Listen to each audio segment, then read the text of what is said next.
Keller Williams business model. Let's talk about that. Before we were off camera, we were talking about that a little bit. Could you comment a little bit? What would you call the evolution of the economic model? That's a big word. It's a big phrase. Can you unpack that a little bit for us? Yeah. Well, Gary Keller, for number one, is brilliant, and as a real estate major, got into business when he was right out of college, and owned his own brokerage at age 25. And so, as the Remax actually came into town and took the top level of leadership in his office. So he settled down, he said, we've got to have a discussion about this. So he took the top leaders and said, what would create a company you would never want to leave? And they wanted a higher commission split, they wanted profit share, they wanted training at a very high level, they wanted to have a voice in how things were run, and they wanted open books, which was unheard of. So that's what created the original thing.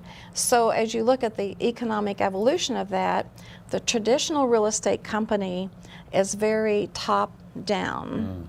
And it's almost like, in Stephen Covey, he talks about the dependent model, where it's like babies and children, where they have to be told what to do. And so that actually led into that Remax Realty Exec model, which is very independent, likened unto teenagers, if you will. I can do this, you know, the invincible position of it. And so it's more of a landlord-tenant relationship.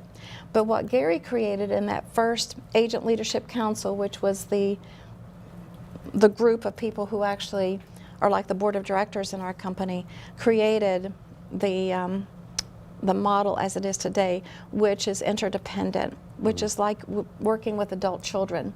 You know, you don't tell them what to do, you don't have to lead them that way. You have a relationship like this.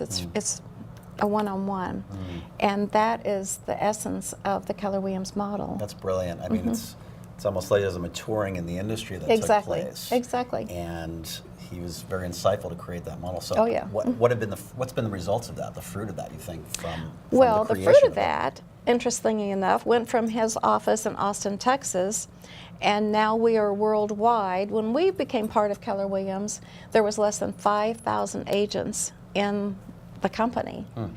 And we were 8 in Kansas City to begin this, which was kind of out of model. But now we're over 130,000 agents, and it's worldwide. It's just the most amazing thing I've ever seen grow and be a part of.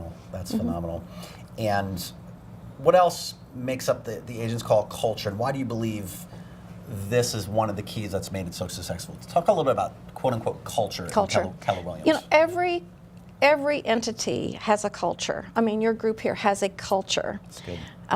Keller Williams culture is guided by God, family, business. And as I was explaining, we were talking earlier, Gary Keller will never sell Keller Williams, because if, as a public company, we cannot say God, family, business. And then we're also guided by what we call the Y4C2Ts. It's win-win or no deal, and that means exactly that. If we cannot create a win-win, that's capital W's, there is no deal.